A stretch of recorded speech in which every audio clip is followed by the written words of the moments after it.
नारी की इज्जत। सूने रास्ते पर लड़की को देखकर उसने मौके का फायदा उठाना चाहा और लड़की के चारों तरफ बाइक गोल गोल घुमाने लगा। लड़की निकलकर भागना चाह रही थी, लेकिन रणजीत ने बाइक रोककर उसका हाथ पकड़ लिया और उसके साथ जबरदस्ती करने लगा। सूरज ढल रहा था, अंधेरा पसरने की तैयारी में था। गांव की वो लड़कियां इस अंधेरे का ही इंतजार करती हैं जिनके घरों में शौचालय नहीं होते। गांव की एक ऐसी ही लड़की हाथ में लोटा लेकर सूनी जगह की तरफ जा रही थी जहां कोई आता जाता ना हो। ठाकुर रणवीर प्रताप अपनी ऊंची हवेली के झरोखे में खड़े होकर बाहर की ओर देख रहे थे। ठाकुर अपने गांव के सबसे अधिक शक्तिशाली, धनाढ्य और बहुत बड़ी हस्ती थे। अपने पुत्र की ऐसी हरकत देखकर वो बुरी तरह खड़े रहे। उनकी पत्नी ठकुराइन कब उनके पीछे आकर खड़ी हो गई, उन्हें पता ही नहीं चला।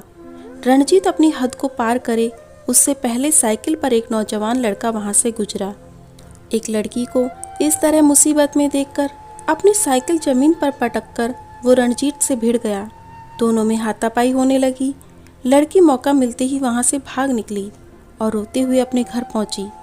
उसे इस हालात में देखकर उसका भाई आग बबूला हो गया। उसने सीधे पंचायत में जाकर शिकायत दर्ज करवाई और तुरंत कार्यवाही करने की मांग रखी। इधर दोनों लड़कों का झगड़ा काफी बढ़ गया। शोर की आवाज सुनकर कुछ लोग वहां इकट्ठे हो गए। तभी रणजीत ने बाजी पलट दी और सबको बताया कि ये लड़का गांव की एक लड़की के साथ बदसलूकी कर रहा था, इसलिए मैंने उस लड़की को बचाने की कोशिश की। वो लड़का सभी से कहने लगा, रणजीत झूठ बोल रहा है, लड़की के साथ छेड़छाड़ ये कर रहा था। गांव के लोग रणवीर प्रताप के बेटे को देखकर डर गए थे और शक उस नौजवान लड़के पर कर रहे थे। तभी एक बुजुर्ग ने कहा, चलो रणजीत साहब, पंचायत चलकर इसे सजा दिलवाते हैं। रणजीत को अपनी हैसियत का बड़ा गुमान था।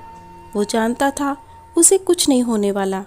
तुरंत पंचायत की आपातकालीन बैठक बुलाई गई। सभी पंचायत के लिए पहुंच गए। उस लड़की के भाई ने अपनी बहन को वहां लाना ठीक नहीं समझा। तभी एक दूसरे पर आरोप लगाने का सिलसिला शुरू हो गया। रणजीत बहुत सफाई से झूठ बोल रहा था और सभी रणवीर प्रताप के बेटे को बेगुनाह समझकर दूसरे लड़के पर ही शक कर रहे थे। तभी अचानक ठाकुर का नौकर उन्हें बुलाने हवेली पहुंच गया।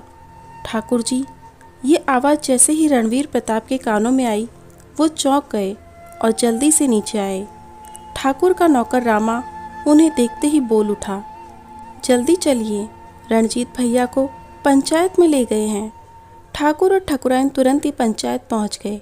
वहां जाते ही ठाकुर रणवीर प्रताप ने गुस्से में कहा, ये सब क्या हो रहा है? इतनी रात को मेरे बेटे को यहाँ क्यों लाए हो?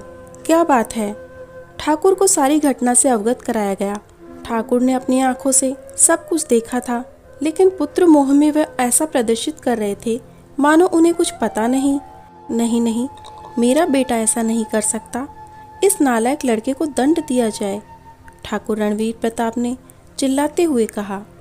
इससे पहले कि मुखिया कुछ बोले, ठकुराइन बीच में ही बोल पड़ी, रुक जाओ, आज का फैसला मैं करूंगी।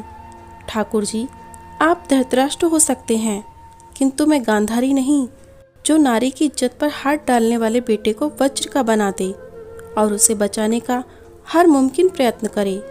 मैं आज की नारी हूँ।